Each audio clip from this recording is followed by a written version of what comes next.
Hi guys, now I decided recently to magnetize the arms on my little Skaven fellas. Now some people decided to ask me if I'd gone crazy, other people wanted to know how I managed it. So I've decided I wanted to show you guys why I've done it and also explain how I do it as well.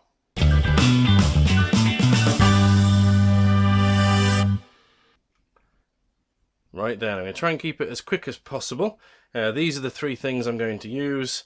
And this here is the ones that I've done. So I've only magnetised the one arm, and the reason for that is because this particular unit has a lot of upgrades.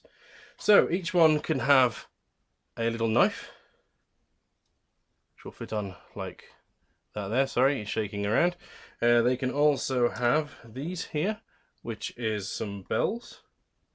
If I just try and do it through the camera, it's quite tricky. There we go. He's holding some bells.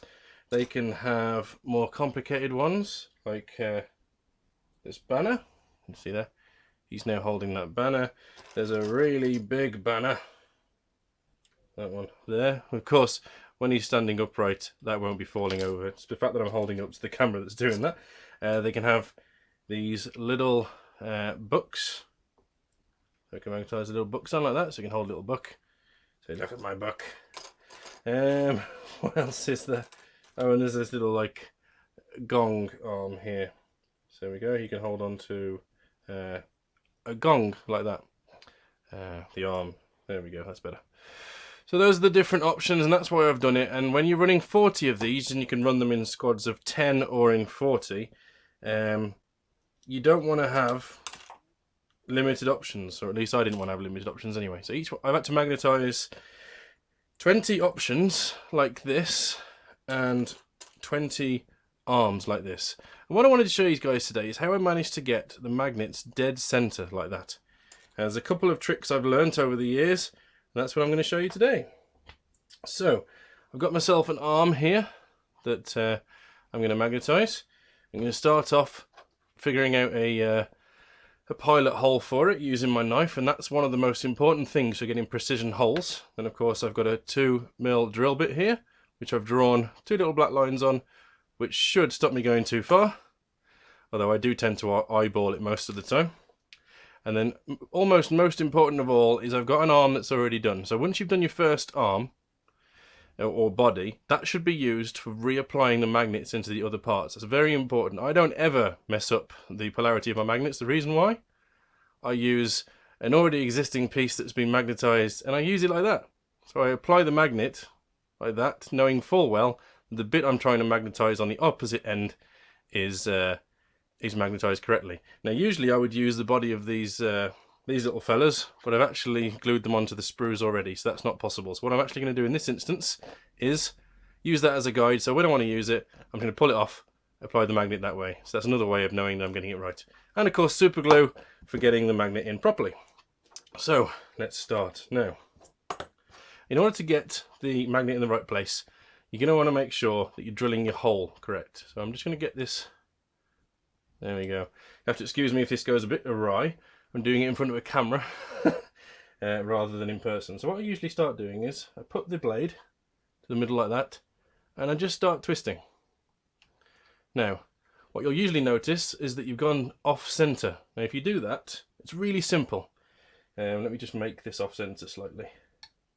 There we go. So that's off center now. It's more to this side of the arm.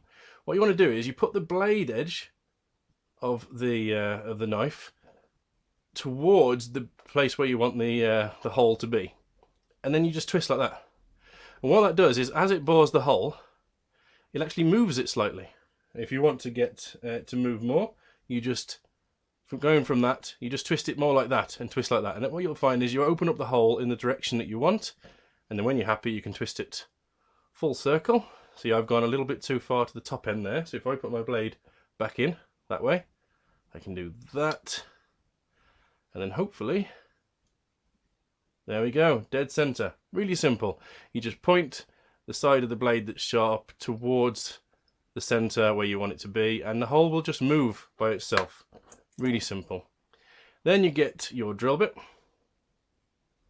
pop it on your hole, try and get this in the center of the camera, and then just twist. Keep going until you think you've gone far enough. There we go. And then the lines I've done on here, should be able to check if I've gone far enough. Maybe a little bit further.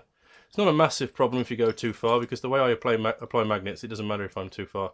Ooh, we've gone a little bit off center there, but it's not too much of a problem. That might be because I'm doing it on camera, but you can see there that's not perfectly in center, so I'm not overly happy with that, but that should have been stopped by using this, but evidently that trick didn't quite work that time. Right then, now glue. Is my glue going to be anywhere near the end of the tube? For this, I usually just bung glue in and around the hole. Just a little bit. Pop that on. So what you end up with is a little bit of glue like that. Now, remember, I usually have the body of the Skaven on this side, so I would hold it with the body of the Skaven actually inside there. But in this instance, I'm just going to pull that one off so I know that this is the correct end.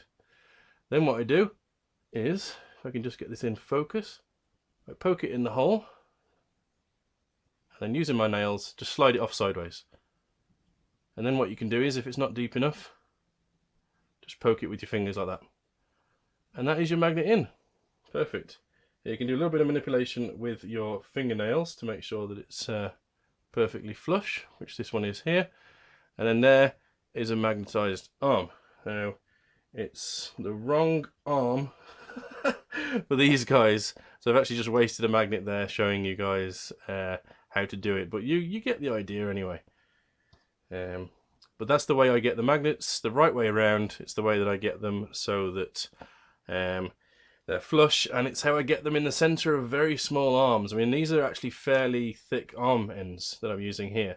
The Dark Eldar that I magnetized had very, very small shoulder joints, and I still managed to get the magnet in there perfectly. And that's how I go about doing it. Right then, if you've got any questions at all, let me know. Apologies for how red my face is. It is really warm today. This was a really bad day for making videos. But hopefully you've gained something from the video, and it's explained why I'm not mad to be magnetizing 20 little Skaven. Right then. Thank you very much for watching. Keep it with me in between videos over here, and hopefully I'll see you in the next one. Stay well, guys.